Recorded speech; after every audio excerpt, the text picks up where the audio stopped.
Assalamualaikum warahmatullahi wabarakatuh. Perkenalkan, saya Dava Fajar Bagaskara dengan NIM 187231050 dari kelas Matematika Diskrit I1. Pada kesempatan kali ini, saya akan mempresentasikan hasil ringkasan saya mengenai penerapan teori graf. Di sini saya mengambil studi kasus, yaitu implementasi teori graf pada sistem transportasi umum di Kota Medan pada angkutan KPUM 64.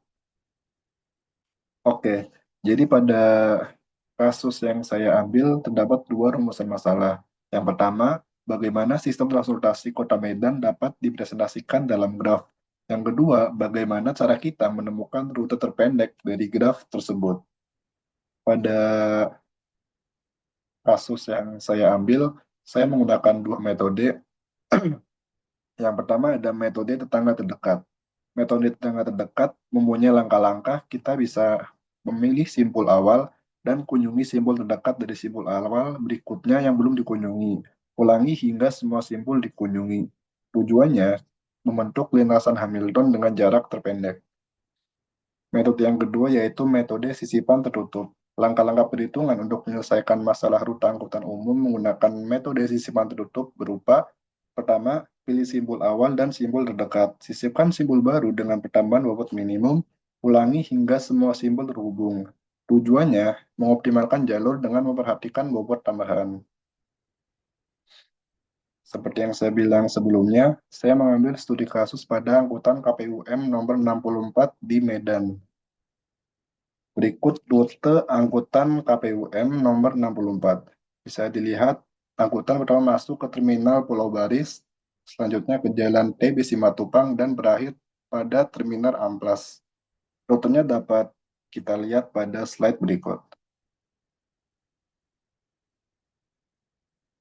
Oke, dari rute KPUM nomor 64 tadi, kita bisa membuat pemodelan graf dari rute tadi. Setiap vertex dalam graf melambangkan sebuah halte, dan setiap edge-nya melambangkan ruas jalan yang menghubungkan antara halte. Oke, selanjutnya hasil metode tetangga terdekat. Seperti yang saya bilang tadi, metode tetangga terdekat, kita akan mengambil sebuah simbol awal. Lalu kita akan mencari eh, simpul lagi yang terdekat dari simbol awal itu. Bisa kita lihat, kita awalnya mengambil simbol A. Dari sini kita bisa melihat rute mana yang terpendek antara dua stasiun. Di situ terdapat stasiun D dan stasiun G. Jarak A ke D 0,1 km dan jarak A ke G 1 km. Oleh sebab itu, kita akan mengambil A ke D karena lebih pendek. Selanjutnya dari D terdapat dua stasiun juga, yaitu stasiun C dan stasiun G. Stasiun D ke stasiun C berjarak 6,2 km, sedangkan stasiun D ke G berjarak 1,1 km, maka kita akan mengambil D ke G. Kita tarik simbol dari awal, yaitu AD, DG, dan seterusnya sampai kita mendapat rute optimal, yaitu A ke D, D ke G, G ke C, F, H, L, I, J, K, B, E, dengan total jarak 22,9 km. Rute metode tetangga terdekat dapat dilihat pada slide berikut. Selanjutnya metode yang kedua yaitu metode sisipan tertutup. Hasil metode sisipan tertutup, kita bisa memulai langkah-langkah dari awal dengan mulai dengan simpul awal, di sini E sebagai stasiun amplas, dan sisipkan simbol baru dengan bobot tambahan terkecil. Ulangi hingga semua simbol terhubung. Dari metode sisipan tertutup tadi, kita bisa mengambil rute optimal E ke B, B ke K, K ke J, I, H, C, D, A, G, F, L, E dengan total jarak 42,3 km dengan rute yang bisa kita lihat di slide berikut. Selanjutnya perbandingan metode. Pertama, jarak tempuh pada metode tetangga terdekat yaitu 22,9 km. Ini sangat pendek dibandingkan jarak tempuh pada metode sisipan tertutup yang sepanjang 42,3 km. Kompleksitas langkah pada metode tetangga terdekat juga cenderung sederhana seperti tadi, kita hanya mencari stasiun terdekat di antara simpul atau stasiun awal. Sedangkan pada metode sisipan tertutup, kompleksitas langkah lebih rumit.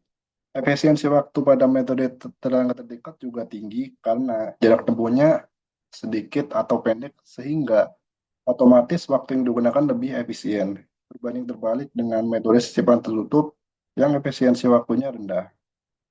Kesimpulan, metode tetangga terdekat lebih efisien untuk jarak tempuh, sedangkan metode sisipan tertutup memberikan hasil dengan langkah yang lebih terstruktur.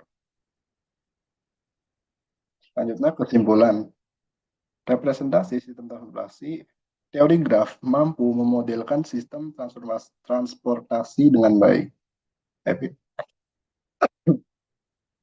Efisiensi rute, metode tetangga terdekat menghasilkan jalur lebih pendek sepanjang 22,9 km.